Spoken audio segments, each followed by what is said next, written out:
Hello amazing internet people, hope you're all doing amazing. Today we are working on my good mate Flynn's KZN Hilux. This thing is a 3 litre turbo diesel. We're going to be doing a bit of a service on this thing, a filter service. About a year ago when he bought this car, we went through and did every single oil and fluid in the whole car. So today we're going to do an all-in-all filter change, a fuel filter and an air filter, and we're also going to upgrade the air filter, and we're also going to do a 3-inch stainless steel turbo back exhaust. So let me show you what we got going on. So long story short, guys, this is the beast. This is probably one of the neatest KZNs that I've seen around. As I said, Flynn recently bought this about 12 months ago, and we did a whole bunch of work to get it ready for roadworthy when he first bought the car, and then we went through and did a whole bunch of maintenance on it. We did a timing belt on it as well, and a whole bunch of other bits and pieces. It's got upgraded shocks and Pettis shocks and steering dampener, and it's got new steering components and a whole bunch of stuff. But we're going to start the modification train on the thing today by doing a 3-inch turbo back exhaust, which is in that box. So first things first, we might start with the service side of things first, and then we'll get on to doing the exhaust.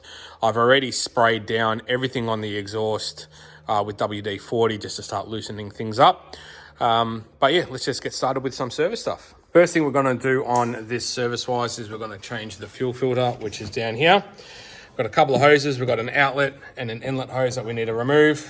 And then there's an electrical connector, which I've already undone for the water sensor that goes in the bottom of the filter. And then two 12mm nuts. So we'll remove this whole unit, and then I'll show you what we're doing. The filter is out. This is the Dewey here. It's an X brand. We'll be replacing it with a trusty Ryco. So there's a little drain tap on the bottom here that you can undo to drain all the diesel out of this thing. Then it's a matter of unscrewing the bottom section, unscrewing the filter, screwing the new filter on, screwing the bottom section back in with a new O-ring, and refitting it. New fuel filter is on, bolted in, and the feed pipe is connected, and the electrical connector is plugged in. Whenever you do a fuel filter on a diesel, you cannot just install it and try and start the car and go for gold. It will not start. You have to get all of the air out of the system. That's why there's this little plunger on the top. So I just get a little container like this and sort of sit it like that, and then I pump up the plunger till we get a good flow of diesel coming out the pipe, reconnect the hose, and then keep pumping it until the plunger goes hard, and then you're good to start. Beautiful. That is all done. Next thing we're going to do is an oil filter. We'll start with the oil filter while we're here, which is just down here. The oil filter sort of sits in like a little cup type scenario, and then there's a drain hose that goes down underneath the car next to the sun plug. So put an oil tray underneath the car near the sun plug to catch any oil that drains from the filter down through the hose under the car. Filter off, new filter on. Lift the thing up and we'll dump the oil. Sun plug out, oil draining. That's the hose I was telling you about that goes to the oil filter housing, in case you were wondering. Sun plugs here, new sun plug washer, OE style. So while the oil is draining, what I like to do is pull off the rear wheels, then we'll pull off the drums. We've actually already done this, but I forgot to film it. But yeah, I normally pull off the wheels, the drums, and then I clean out the brake dust off the drum brakes, check the shoes, check if the wheel cylinders are leaking, and then I adjust up the shoes. So that's already all done. And then I've also gone through and re-greased all of the uni joints under the car, as well as the slip joint, as well as the shackle bushes under the back of the car.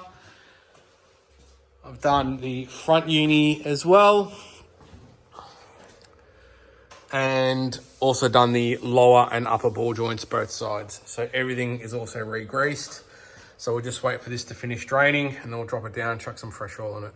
New oil going in. We are using Penrite Convoy Diesel 15W40 Premium Mineral. So we'll finish filling this up. We'll start it up, check the oil level, and then go on to the next. Next thing we're going to do is change the air filter. So the air filter lives in this housing here. It's just got 3 spring-loaded clips around the outside and 1 wing nut on the top. Air filter is out, lid is off, element slips out. Here's our old element here, replacing it with an upgraded K&N washable unit. Big advocate of K&N stuff. So yeah, we'll just throw that in, slap it back together. Cool, that's all back together. Obligatory sticker is on as well, and that concludes service things on this thing. So now we can get into the nitty gritty of fitting our exhaust. But first things first, before we crack into that, let's start it up and see how it sounds.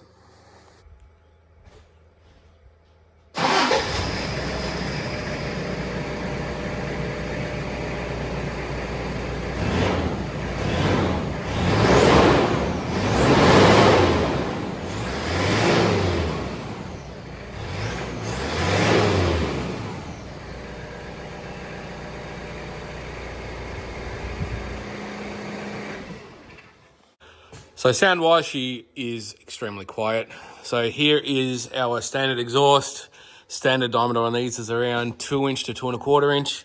Got a massive center muffler.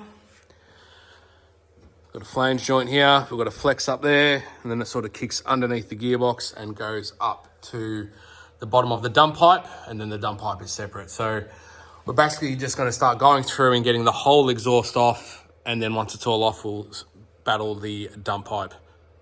Got the front section all unbolted, hangers are off, and it's just sort of chilling there. Can't actually pull it out though, because it's hitting the this bracket here that supports the exhaust. So I'm gonna have to undo those two bell housing 17mm bolts to remove that bracket to get this out. There's also a little heat shield that bolts here. Just this one here that I took off to get some access. There's two nuts from the bottom on this dump pipe and then one bolt from the top, which is pretty easy to get to with a long extension. So anyway, we'll just keep battling getting this thing out. Absolute scumbag. That's out. So that's that. So I'm actually going to leave that for now. We'll worry about that later. I'm going to get started on this dump pipe. I can see one of the nuts down the bottom here. I'll have to take the heat shield off on the top to probably get to the other ones. So yeah, let's just start working on that. Heat shield's off, 3 bolts, there's a hidden one at the back. Now we can see our dump pipe down there. So I'm gonna finish hosing down all of the nuts with WD-40 and see if I don't snap anything trying to remove it. Lucky there's heaps of room. Alrighty, had to get super creative and go through the side, take the wheel off and take this side cover off, but dump pipe is off and it is a mongrel of a job. I will give you guys a word of warning. It is, all of the nuts are get-onable from the side here, but yeah, wasn't easy. Things were kept wanting to cross through. I wanted to round the head of nuts and stuff like that, but it's all off. So we'll give the back of the turbo a bit of a clean up and stuff. Here is the old dump pipe on the floor compared to the new one. So obviously our old cast one. Sort of looks like that. And here's our new one. So all 3 inch diameter inside. So quite a good thing and definitely worthwhile doing. Hopefully it fits. So we'll just start getting things cleaned up and get this bolted on, and then we'll start working our way back. Dump pipe's in. Installing the new one was a lot easier than removing the old one. The lower inner bolt is a bit hard to get to, but able to do it from underneath, and then the other 3 from here. So dump pipe is done. Now we can start working our way back. This is how Dumpus Maximus looks from underneath. Next piece to the puzzle is the front pipe. Oh, hello, Jason. Hello. So this is the next piece of the puzzle. So we'll lay that in, and then that connects to this flex section, and we've also opted to get this flex section with a cat. You can order this without a cat, but think of the planet, people. Yes. So anyway, we'll get these 2 bits in, and then once they're in, we can start removing the rest of this schmozzle and keep going. Alrighties, we have jumped forward just a little bit. We've got this front section on, and then we've got this flex and cat section on as well. So that's all bolted in. Hello. So now we can remove the standard sort of rear section and then start laying in all the new stuff. We've also refitted this heat shield on the side. I did have to bend it slightly to clear the dump pipe because it was touching just here. We've put the side trim back on with some new clips and also banged the wheel on. So keep going with all of this. Next 2 sections are on. I've got this straight section in the middle going into the little Hotdog resonator section. So all that's left now is bolt the tailpipe on. Tailpipe's on and we're all done. Honestly, PPD, I am very impressed with the quality of your stuff. And with the exception of the mongrel dump pipe, which is not PPD's fault, it was actually not too bad to fit. So all that's left now is to drop this thing down and see how it sounds.